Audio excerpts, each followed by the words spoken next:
ಇವತ್ತು ನನ್ನ ತಡಿಬೇಡಿ ದೊಡ್ಡಪ್ಪ. ಒಂದಿಬ್ರು ನನ್ನ ಜೊತೆ ಕಳಿಸ್ಕೊಡಿ. ಆ ಶಂಕರನನ್ನ ಸುಟ್ಟು ಹಾಕಿ ಬರ್ತೀನಿ. ಡ್ಯಾಡಿನ ಸಾಯಿಸಿ ಅವ್ರನ್ನ ಸುಡೋ ಹಾಗೆ ಮಾಡ್ಬಿಟ್ರಲ್ಲ, ಆ ಶಂಕರನ ಫ್ಯಾಮಿಲಿಯ ಸುಟ್ಟು ಹಾಕ್ಬಿಡ್ತೀನಿ. ಈ ಕೆಲಸಕ್ಕೆ ನಾನಿದ್ದೀನಿ, ನೀನ್ ತಲೆ ಕೆಡ್ಸ್ಕೋಬೇಡ. ದೊಡ್ಡಪ್ಪ ಪ್ಲೀಸ್. ದೊಡ್ಡಪ್ಪ ಅಂತ ಕರೆದಿಲ್ವಾ? ಈ ದೊಡ್ಡಪ್ಪನ ಮಾತನ್ನ ನನ್ನ ಮಗಳು ಕೇಳಲ್ವಾ? ದೊಡ್ಡಪ್ಪ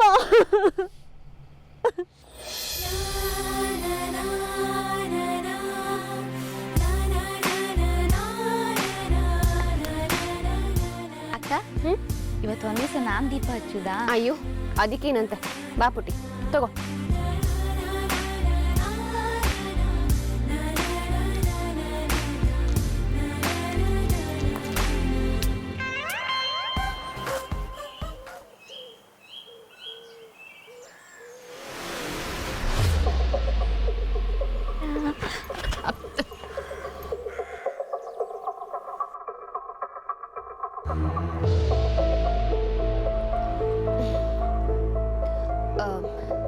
ಸವಿತಾ, ನೀನೇನೋ ಕೇಳ್ತೀನಿ, ನಿಜ ಹೇಳಬೇಕು.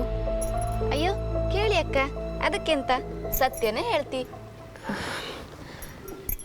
ನೀನೆ ಭುವನ್ ರೂಮಿಗೆ ಯಾಕೆ ಹೋಗಿದ್ದೆ?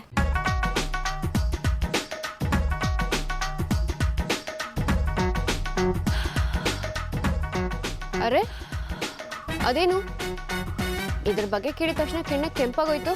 ಒಂದೊಂದ್ಸಲ ಕಣ್ಣಲ್ಲಾರು ಸತ್ಯ ಮುಚ್ಚಿಟ್ಕೊಂಬಕತ್ತು, ಆದ್ರೆ ಕಣ್ಣಲ್ಲಿ ಮುಚ್ಚಿಟ್ಕೊಂಬ ಸತ್ಯ ಕೆನ್ನಲ್ಲಿ ತೋರತ್ ಕಾಣಿ. ಪರವಾಗಿಲ್ಲ ಕಣೆ, ನಿನಗೂ ಒಗಟೊಗ್ಟೋಗಿ ಮಾತಾಡೋಕೆ ಬರುತ್ತೆ. ಎಂತ ಹಂಗಂದ್ರೆ? ಏನಿಲ್ಲ ಬಿಡು, ಈಗ ವಿಷಯಕ್ಕೆ ಬಾ. ಯಾಕೆ ಹೋಗಿದ್ದೆ ಅವ್ರ ರೂಮ್ಗೆ? ಅಕ್ಕ, ಇನ್ನು ನಿಮ್ಮ ಹತ್ರ ಮುಚ್ಚಿಟ್ಕೊಂಡೆ ಅಂತ ಹೇಳಿ ಎಷ್ಟು ಮಾಡ್ರು ನಂಗೆ ಅವ್ರನ್ನ ಮರುಕೇ ಆತಿಲ್ಲ. ಅಜ್ಜಿ ಮನೆಗೆ ಹೋದಷ್ಟು ದಿವಸ ಭುವನ್ಗೆ ಆಕಳಿಕೆ ಬಿಕ್ಕಳಿಗೆ ಬತ್ತಿತ್ತಳಿ ನಂಗೆ ಗೊತ್ತಿತ್ತು. ಏನು ಆಕಳಿಕೆ ಬಿಕ್ಕಳಿಕೆನಾ? ಯಾಕೆ ಅಂದರೆ ದಿನ ಅಷ್ಟು ಹೊತ್ತು ಅವರನ್ನೇ ನೆನೆಸ್ಕೊಂತಿದ್ದೀನಿ ನಾನು. ನಿನ್ನೆ ರಾತ್ರಿ ಅವ್ರ ರೂಮಿಗೆ ಹೋಗಿದ್ದು ಹೌದು ನಾನು. ಅವ್ರು ಸಿಕ್ಕಾಪಟ್ಟೆ ಬೇಜಾರಲ್ಲಿದ್ರಪ್ಪ ಪಾಪ, ನಾ ಇಷ್ಟು ದಿವಸ ಇರಲಲ್ಲ ಊರಲ್ಲಿ ಅಂತ. ನಿನ್ನೆ ಅವ್ರು ಸಮ ಬೈದ್ರು, ಆಗ್ಲೇ ಗೊತ್ತಾಗಿದ್ದು ಅವ್ರು ನಾನು ಎಷ್ಟು ಪ್ರೀತಿ ಮಾಡ್ತಾರೆ ಅಂದೇಳಿ.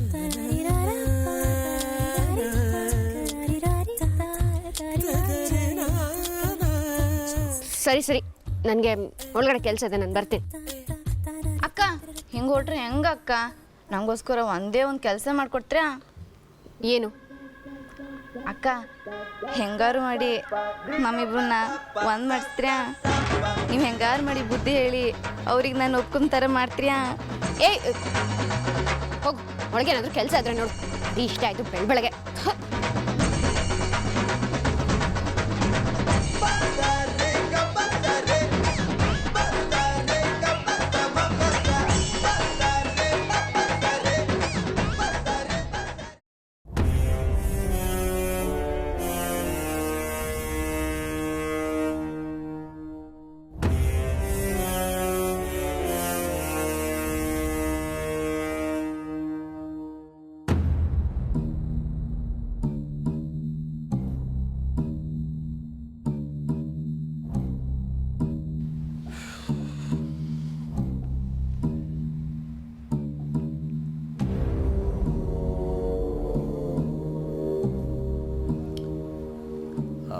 ಓಯ್ ದೊಡ್ಡವ್ರೆ, ಅಲ್ಲ ನಾನು ಆಗಳಿಂದ ಕಾಣ್ತಾ ಇದ್ದಿ, ನೀವು ಈಚಿಂದ ಆಚೆಗೆ ಆಚೆಯಿಂದ ಈಚೆಗೆ ಓಡಾಡ್ತಾ ಇದ್ರಿ.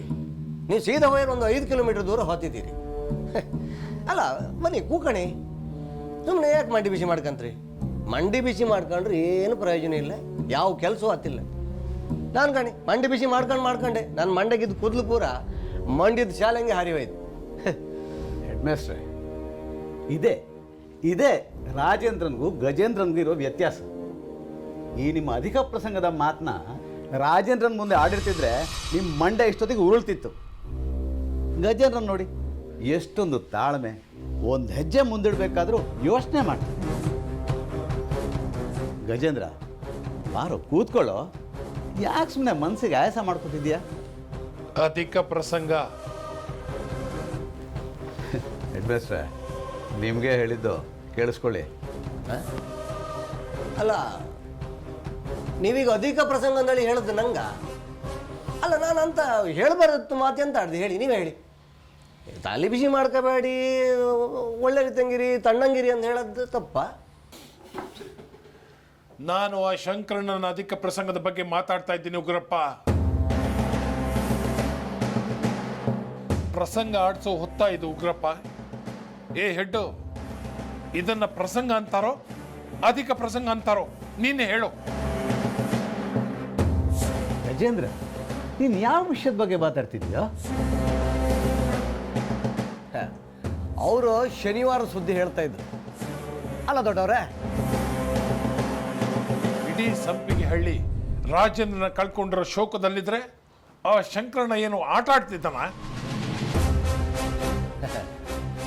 ಆಡ್ತಾ ಇಲ್ಲ ದೊಡ್ಡವ್ರೆ, ಆಡಿಸ್ತಾ ಇದ್ದ, ಆಟ ಆಡಿಸ್ತಾ ಇದ್ದ. ಶನಿ ಮಹಾತ್ಮೆ. ಈ ಹಳ್ಳಿ ಗಂಟಿರೋ ಶನಿ ತೊಲಗೋಯ್ತು ಅಂತ ಶನಿ ಮಹಾತ್ಮೆ ಯಕ್ಷಗಾನ ಆಡಿಸ್ತಿದ್ದಾನ ಅವನು. ಹೇಗೆ ಆಡಿಸ್ತಾನಂತ ನೋಡೇ ಬಿಡ್ತೀನಿ ನಾನು. ಹೌದೌದು, ಅದು ಹ್ಯಾಂಗ್ ಶಂಕರಣ್ಣ ಶನಿ ತೊಲಗ್ ತಂದ್ಕಂತ? ಇಲ್ಲ ನಾವು 3 ಜನ ಶನಿಗಳಿಲ್ಲ, ನಮ್ಮನ್ನು ತೊಲಗಿದೆ ಅದು ಹ್ಯಾಂಗ್ ಶನಿ ಮಹಾತ್ಮೆ ನಡೆಸ್ತಾವ? ಏಯ್ ಮುಚ್ಚೋ ಬಾಯ್. ಲೋ ಹೆಡ್ಡು, ನಾವು ಶನಿಗಳೇನು? ನಾವು ಈ ಊರಿನ ಪಾಲನ ದೇವರು. ನಮ್ಮ ದೇವರಂತ ರಾಜನ ಸಾಯಿಸಿದ್ರು ಅವರು ಶನಿ, ಆ ಶಂಕರಣ್ಣ ಶನಿ.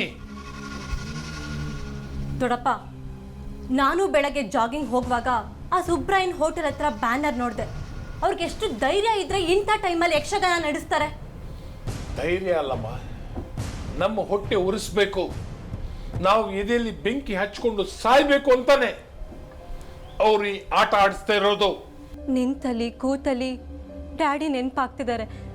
ನಮ್ಮ ಮನೇಲಿ ಒಂದು ನಗು ಇಲ್ಲದೆ ಅದು ಯಾವ ಕಾಲ ಆಯ್ತು ಅನ್ನಿಸ್ತಿದೆ. ಆ ಶಂಕರಣ್ಣನ ಮನೇಲಿ ಮಾತ್ರ ಹಬ್ಬನಾ? ಅವನ ಮನೆ, ಅವನ ಕುಟುಂಬ ಏನಾರ ಮಾಡ್ಕೊಂಡು ಸಾಯ್ಲಿ. ಆದರೆ ಊರಿನವ್ರಿಗೆಲ್ಲ ಯಕ್ಷಗಾನ ತೋರಿಸಿ ಊರವ್ರನ್ನೆಲ್ಲ ನಮ್ಮ ಮುಂದೆ ಎತ್ತಿಕಟ್ಟೋ ಪ್ಲ್ಯಾನ್ ಅನ್ಸುತ್ತೆ. ನಿಂತಲಿ ಕೂತಲಿ ಡ್ಯಾಡಿ ನೆನಪಾಗ್ತಿದ್ದಾರೆ. ನಮ್ಮ ಮನೇಲಿ ಒಂದು ನಗು ಇಲ್ಲದೆ ಅದು ಯಾವ ಕಾಲ ಆಯ್ತು ಅನ್ನಿಸ್ತಿದೆ. ಆ ಶಂಕರಣ್ಣನ ಮನೇಲಿ ಮಾತ್ರ ಹಬ್ಬನಾ? ಅವನ ಮನೆ, ಅವನ ಕುಟುಂಬ ಏನಾರ ಮಾಡ್ಕೊಂಡು ಸಾಯ್ಲಿ. ಆದರೆ ಊರಿನವ್ರಿಗೆಲ್ಲ ಯಕ್ಷಗಾನ ತೋರಿಸಿ ಊರವ್ರನ್ನೆಲ್ಲ ನಮ್ಮ ಮುಂದೆ ಎತ್ತಿಕಟ್ಟೋ ಪ್ಲ್ಯಾನ್ ಅನ್ಸುತ್ತೆ. ಅವ ಪ್ಲಾನ್ ಮಾಡ್ರೆ ನಾವು ಮಾಸ್ಟರ್ ಪ್ಲಾನ್ ಮಾಡುವ. ಶನಿವಾರ ನಾವು ಒಂದು ಆಟ ಆಡಿಸುವ, ನಾವು ಒಂದು ಅಟ್ಟು ಮೇಳ ಕರ್ಸುವ. ಹೆಂಗು ಹೊಸ ಪ್ರಸಂಗ ಇತ್ತಲ್ಲ, ರಂಗಿ ತರಂಗ, ಅದನ್ನ ಆಡ್ಸುವ. ನಾವು ಹಂಗೆ ಮಾಡ್ರೆ ಅವನ ಆಟ ಕಾಮರ್ ಯಾರಿದ್ರು ಅವನ ಮನೆಯವರೆಲ್ಲ ಒಟ್ಟು ಕುಕ್ಕ ಕಾಣಕಷ್ಟೇ. ಆಗಳಿಕೆ ನಾವೇ ಗೆದ್ದಂಗಲ್ಯಾ? ಏಯ್ ಏಯ್ ಹೆಡ್ಡ, ಯಾವ ನಕಲಿ ಸರ್ಟಿಫಿಕೇಟ್ ತಗೊಂಡು ಹೆಡ್ ಮೇಸ್ ಕೆಲ್ಸಕ್ಕೆ ಸೇರಿದ್ಯಾ ನೀನು? ತಲೆಯಲ್ಲೇನು ಜೇಡಿ ಮಣ್ಣು ತುಂಬಿಕೊಂಡಿದ್ಯಾ ನಿನಗೆ? ದೊಡ್ಡಪ್ಪ, ಇವನ್ ತಲೆಯಲ್ಲಿ ಬುದ್ಧಿ ಇದ್ದಿದ್ರೆ ಈ ಸಂಕೆ ಹಳ್ಳಿಲಿ ಗೂಟ ಹೊಡ್ಕೊಂಡು ಯಾಕೆ ಕೂತಿರ್ತಿದ್ದ? ಮಾತಾಡಕ್ ಬಿಟ್ರೆ ಮಾತಾಡ್ತಾನೆ ಇರ್ತಾನೆ ಇವನು. ನೀವೇನಾದ್ರೂ ಪ್ಲಾನ್ ಮಾಡಿ ದೊಡ್ಡಪ್ಪ, ಆ ಶಂಕರಣ್ಣನ ಮನೇಲಿ ಯಕ್ಷಗಾನ ನಡಿಬಾರ್ದು.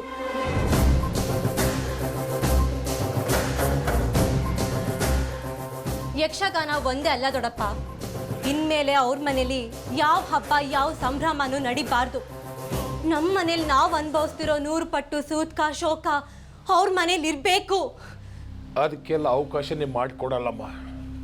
ಅವ್ರ ವಂಶನೇ ಸುಟ್ಟು ಭಸ್ಮ ಮಾಡಿಬಿಡ್ತೀನಿ. ಅವ್ರ ಮನೇಲಿ ಶೋಕ ಆಚರಿಸೋಕ್ಕೂ ಸೂತ್ಕ ತಿಥಿ ಮಾಡೋದಕ್ಕೂ ಯಾರೊಬ್ನು ಇರಬಾರ್ದು. ಹಾಗೆ ಮಾಡ್ತೀನಿ. ಗಜೇಂದ್ರ, ನೀನಿಷ್ಟು ಹೇಳಿದ ಮೇಲೆ ಮುಗ್ದೋಯ್ತು. ಈಗ ನಾವೇನು ಮಾಡ್ಬೇಕಂತ ಹೇಳು. ಕೇಳಿಸ್ಕೊಂಡ್ಯ ಹೆಡ್ಡ ಉಗ್ರಪ್ಪ ಹೇಳಿದ್ದನ್ನ? ಈ ಐಡಿಯಾ ಕೊಡೋದೆಲ್ಲ ಬಿಟ್ಬಿಡು. ನಾನು ಏನು ಹೇಳ್ತೀನೋ ಅದನ್ನು ಸ್ವಲ್ಪ ಕೇಳು. ಹೇಳಿದ ಕೆಲಸನ ನೀಟಾಗಿ ಮಾಡಿ ಮುಗಿಸು, ಸರಿನಾ? ಇವನು ಅಷ್ಟಕ್ಕೆ ಲಾಯಕ್ಕು ದೊಡ್ಡಪ್ಪ. ಹ್ಞೂ ಸುಖಿ, ಆ ಶಂಕರಣ್ಣ ಎಲ್ಲ ತಯಾರಿನೂ ಮಾಡ್ಕೊಳ್ಳಿ, ಯಕ್ಷಗಾನ ನಡೆಯುತ್ತೆ. ಆದರೆ ಆವತ್ತಲ್ಲಿ ಏನಾಗತ್ತೆ, ಯಾರ ಆಟ ಮೇಲಾಗತ್ತೆ ಅಂತ ಇಡೀ ಹಳ್ಳಿ ಜನ ನೆನಪಿಟ್ಕೋತಾರೆ. ನೀಲಿ ನಕ್ಷೆ ರೆಡಿ ಆಗೋಯ್ತು. ಇದು ಈ ಊರಲ್ಲಿ ನಡೆಯೋ ಶಂಕರಣ್ಣನ ಕೊನೆ ಆಟ.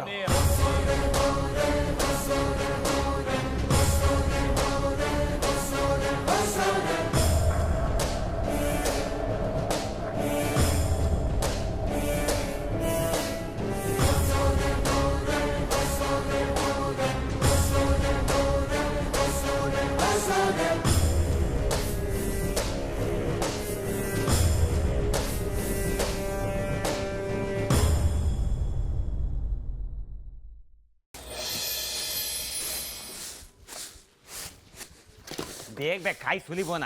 ನಾನಾಗಿದ್ರೆ ಬರೀ ಹಲ್ಲೆಲ್ಲ ಕಿತ್ತು ಬಿಸಾಕ್ತಿದ್ದೆ. ಕಮಲ, ಇದೆಂತ ಈಗ ಅಕ್ಕಿ ಸೋಸ್ ಹಾಕೋತಿದ್ಯಾ? ನೀನು ಅಕ್ಕಿ ಸೋಸೋದು ಯಾವಾಗ? ಅನ್ನ ಮಾಡೋದಾಗ ನಾವೆಲ್ಲ ಉಂಬೋದು ಯಾವಾಗ ಮರತಿ?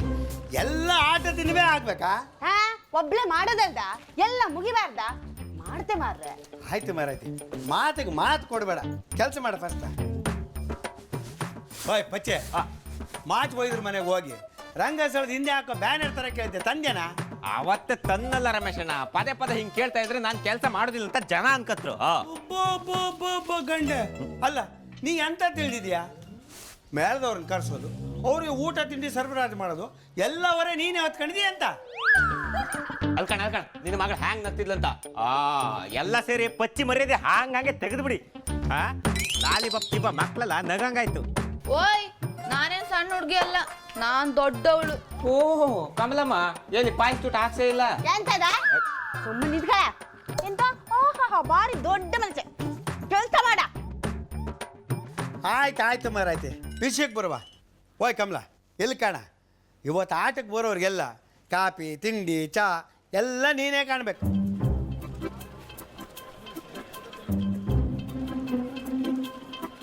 ಯಾರಿಗೂ ಹೆಚ್ಚು ಕಡಿಮೆ ಆಗ್ಬಾರ್ದು, ಆಯ್ತಾ? ಮತ್ತೆ ಕೆಲವರೆಲ್ಲ ಸಂಜೆ ಕಾಫಿ ತಿಂಡಿ ಉಂಡು ಅಂತ ಮಧ್ಯಾಹ್ನ ಊಟ ಮಾಡದೆ ಬರ್ತಾರೆ.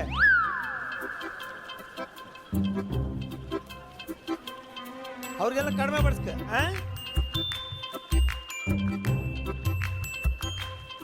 ಶಭಾಷ್ ರಮೇಶಣ್ಣ, ಬಲೆ ಇದ್ದೀರಾ ನೀವು. ಜನರನ್ನ ಚೆನ್ನಾಗಿ ಅರ್ಥ ಮಾಡ್ಕೊಂಡಿದ್ದೀರಾ. ನೀವು ಹಾಗೆ ಅರ್ಥ ಮಾಡ್ಕಣಿ.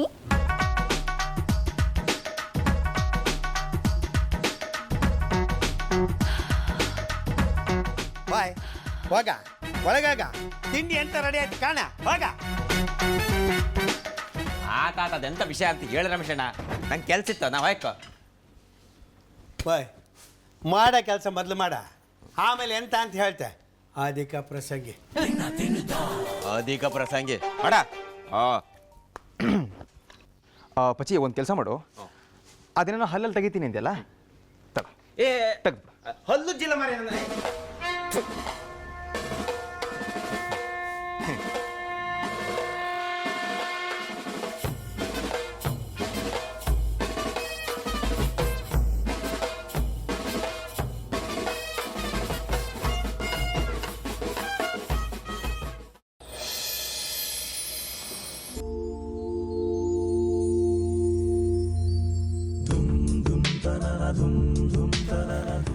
ಸಕ್ಕರೆ, ಅಕ್ಕಿ, ಎಣ್ಣೆ, ಕಡಲೆಬೇಳೆ, ತೊಗರಿಬೇಳೆ, ರವೆ. ಶ್ರದ್ಧಾ, ನೀನು ಇಲ್ಲಿಗೆ ಬಂದಾಗಲಿಂದ ಯಕ್ಷಗಾನ ಒಂದ್ಸಲನೂ ನೋಡಿಲ್ಲ ನೀವು ನಮ್ಮ?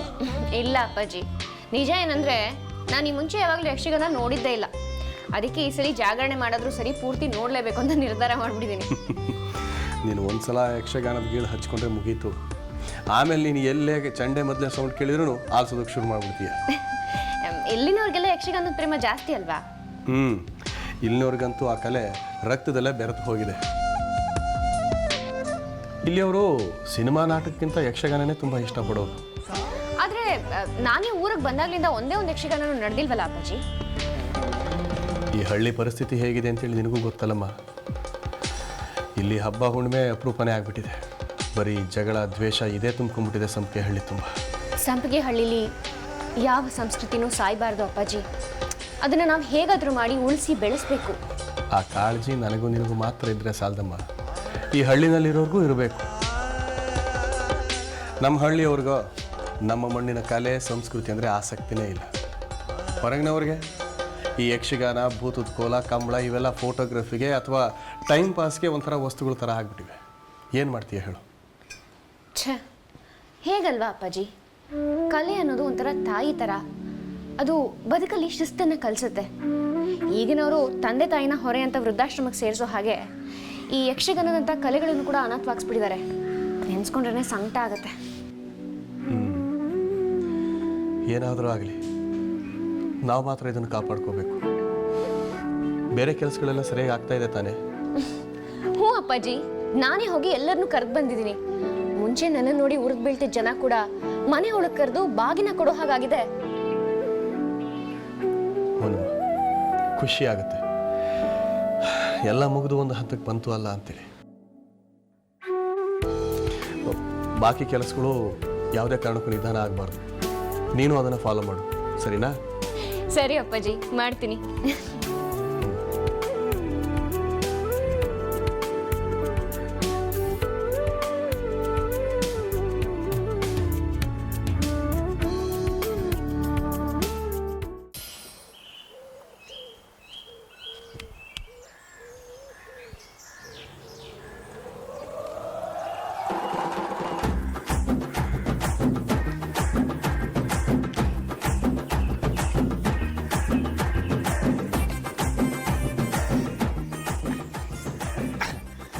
ಯಾಕಪ್ಪ ಈ ಕನ್ನ ಕೊರೆಗೆ ಬರೋ ಕಳ್ಳನ ಥರ ಬರ್ತಾ ಇದೆಯಾ?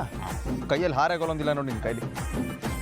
ಓನ ಹಂಗಲ್ಲ, ನೀನು ಎಂತ ಮಾತಾಡಿದ್ರು ಒಂದೊಮ್ಮೆ ಹೀರೋ ಮಾತಾಡ್ದಂಗೆ ಆಗ್ತಾಯಿತ್ತು. ಒಂದೊಮ್ಮೆ ನೀನು ರಾಕ್ ಸ್ಟಾರ್ ಅನ್ನೋದು ಹೀರೋ.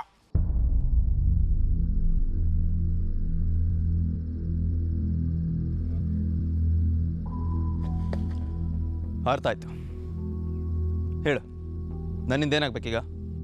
ನೀವೊಂಥರ ಚೋರ ಚಿತ್ತ ಚೋರ ಮರೆಯ. ನನ್ನ ಮನಸ್ಸಲ್ಲಿ ಏನಿತ್ತು ಅಂತ ನಿಂಗೆಲ್ಲ ಅರ್ಥ ಆಗ್ತಲ್ಲ. ಯಾವ ಜನ್ಮದಲ್ಲಿ ನೀನು ನನ್ನ ಹೆಂಡತಿ ಆಗಿದ್ಯೋ ಮರೆಯ. ನೀನೆಷ್ಟು ಕೊಳ್ಕೊಳಕಾಗಿ ಮಾತಾಡ್ತೀಯ ಅಂದರೆ 1 ಡಜನ್ ಹಂದಿ ಸಾಕ್ಬೋದು ನೋಡು. ನಿನ್ನ ಮೊದಲೆಲ್ಲ ಆರಾಮಾಗಿರ್ತವೆ, ಒಂಥರ ಚರಂಡಿ ಫೀಲ್ ಅವುಗಳಿಗೆ. ಬಯ್ಯೇ ಯಾವುದೋ ಜನದಲ್ಲಿ ನನ್ನ ಹೆಂಡತಿ ಆಗಿದ್ದೆ, ಅದಕ್ಕೆ ಈ ಜನದಲ್ಲಿ ಹಿಂಗೆ ಕೋಪ ತಿರ್ಸ್ಕೊತಾ ಇದ್ದೆ. ಇಲ್ಕಣ, ಈ ಜನ್ಮ, ಬರ ಜನ್ಮ, ಮುಂದಿನ ಜನ್ಮ, ಎಲ್ಲ ಜನ್ಮಕ್ಕೂ ಶ್ರದ್ಧಾ ಮೇಡಮೇ ನನ್ನ ಹೆಂಡತಿ ಅಂತ ಬರ್ತಾ ಇದ್ದ. ಪಚ್ಚಿ ಮತ್ತು ಶ್ರದ್ಧಾ ಸೇರಬೇಕು ಅಂತ ಬರೆದಾಗಿದೆ ಆ ಬ್ರಹ್ಮನು. ಇವನು ಯಾವನ್ ಗುರು, ಬರೀ ಇದೇ ಸೀನ್ ರಿಪೀಟ್ ಮಾಡ್ತಾನಲ್ಲ. ಹಂಗಾಯಕು ಅಂತಂದರೆ ನೀನು ನನಗೊಂದು ಹೆಲ್ಪ್ ಮಾಡಕ್ಕ. ಎಂಥ ಹೆಲ್ಪ್ ಅಂತ ನೀನು ಕೇಳ್ತಾ ನಂಗೆ ಗೊತ್ತಿತ್ತು, ಅದಕ್ಕೆ ನಾನು ಹೇಳ್ತೆ ಕೇಳು. ರಾತ್ರಿ ನಡೆಯೋ ಯಕ್ಷಗಾನದಲ್ಲಿ ನಾನು ಶ್ರದ್ಧಾ ಮೇಡಮ್ ಒಟ್ಟಿಗೆ ಕೂತ್ಕೊಂಡು ಕಳ್ಳೆಕಾಯಿ ತಿನ್ನೋಕು ಅಂತ ಆಸೆ. ಒಂದ್ಸಲಿ ಕುಂದಾಪುರದಾಗೆ ಪಿಕ್ಚರ್ ನೋಡೋಕೆ ಹೋಗಿದ್ನಾಯ್ತಾ, ಅಲ್ಲಿ ಇಬ್ಬರು ಲವ್ ಪೂರ್ಸು ಇದು ಮಜಾ ಮಾಡಿಕೊಂಡು ಪಾನ್ ಕಾರ್ಪ್ ತಿಂತಾಯಿದ್ರು. PAN corp? ಅದೇ ಮರೆಯ, ಬೆಳ್ಳಿಗೆ ಬೆಣ್ಣೆ ಮುದ್ದೆ ಥರ ಇರ್ತು, ತಿಂದರೆ ಕರ್ಮ್ ಅಂತಲ್ಲ. ಲೇ, ಪಾಪ್ಕಾರ್ನ್ ಅದು. ನಾನು ಅದನ್ನೇ ಹೇಳಿದ್ದ. ಕರ್ಮಕಾಂಡಕ್ಕೆ ಕೊನೆನೇ ಇಲ್ವಾ? ಅಯ್ಯೋ, ಅದು ನೋಡಿದ್ಮೇಲೆ ನನಗೂ ಅದೇ ನಮ್ಮನೆ ಆಸೆ ಮರೆಯ. ಈಗ ಮೇಡಮ್ ಬೇರೆ ಸಿಕ್ಕಿದ್ರಾ, ಹಾಗಾಗಿ ಹೆಂಗಾರು ಮಾಡೋರನ್ನ ಕರ್ಕೊಂಬ ಮರೆಯ. ಕಡಲೆಕಾಯಿ ನಾನು ತಗೊಬತ್ತೆ, ಬೇಕಿದ್ರೆ ನಿನಗೂ ಒಂದು ಸೇರು ನಾನು ತಗೊಂಬತ್ತೆ. ನಿಂದೆ ಜಮಖಾನೆಲ್ಲ ಖಾಲಿ ಇದ್ರೆ ನೀನು ಕುತ್ಕೊಂಡು ಸಮ ತಿನ್ನು. ತಗೊಂಡು ನನ್ನ ಮಗನೇ, ಹೆಂಡತಿ ಜೊತೆ ಕೂತು ಕಡಲೆಕಾಯಿ ತಿನ್ನು ಅಂತ ಗಂಡಂಗೆ ಕೇಳ್ತಾನೆ. ಹೆಂಗೆ ಉರಿಬೇಡ ನನಗೆ. ಕಡಲೆಕಾಯಿ ಎಲ್ಲ ಕಲ್ಲು ತಿನ್ನಿಸ್ತೀನಿ ಬಾ ನಿನಗೆ. ಇದೊಂದು ಕೆಲಸ ಮಾಡಿ ಮರೆಯ, ನನ್ನ ಆಸೆ ಪೂರೈಸ್ದಂಗೆ ಆಗ್ತಾ. ನಾನು ಮಾಡಿದ ಪುಣ್ಯ ಎಲ್ಲ ನಿನಗೇ ಬರಲಿ ಮರೆಯ. ಪುಣ್ಯ ಮಾಡಿದ್ರೆ ತಾನೇ? ಪಾಪಿ ನನ್ನ ಮಗ ನೀನು. ಒಂದಲ್ಲ ಒಂದಿನ ಶ್ರದ್ಧಾ ಹತ್ರ ರಾಖಿ ಕಟ್ಟಿಸ್ಬಿಡ್ತೀನಿ, ನೋಡ್ತಾ ಇರೋ. ಬಂದೆ ಭುವನ, ನಾ ಹೇಳಿದ ನೆನಪಿರಲಿ, ಮೇಡಮ್ನ ಒಪ್ಸೋ ಜವಾಬ್ದಾರಿ ನಿಂದು. ಅವ್ರು ಬಂದು ನನ್ನ ಪಕ್ಕದಲ್ಲಿ ಕೂರಂಗೆ ಕುರ್ಚಿ ಮೇಲೆ ಖರ್ಚಿ ಹಾಕಿಟ್ಟಿರುತ್ತೆ, ಆ ಜವಾಬ್ದಾರಿ ನಂದು. ಓಕೆ, ಬತ್ತೆ, ಟಾಟಾ.